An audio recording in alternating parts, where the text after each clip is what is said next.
দোয়া কখনো বিফলে যায় না, কিন্তু দোয়া করার রীতি কি বলেছেন?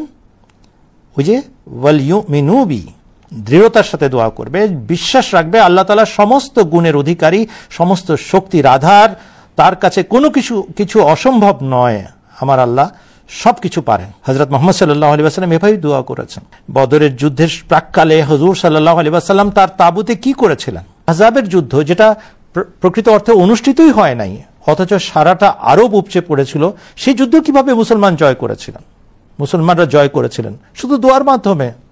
শীতের কনকনে রাত, আর সেখানে হুজুর সাল্লাল্লাহু আলাইহি ওয়াসাল্লাম দোয়া করছেন, পাহারা দিচ্ছেন, আল্লাহর কাছে সাহায্য চাচ্ছেন, হে আল্লাহ, আমাদের শক্তি নাই, আমাদের খাদ্য নাই, আমাদের গায়ে শক্তি নাই, উদ্ধার করো। হুজুর সাল্লাল্লাহু আলাইহি ওয়াসাল্লাম বলেছেন, দোয়া তত্ত্ব এবং দর্শন শিখতে চাও, তাহলে মৌলিক একটি শর্ত পূর্ণ করো, দাবির সাথে দোয়া করো, দৃঢ় বিশ্বাস রেখে দোয়া করো, আল্লাহ তাআলা কবুল করবেন।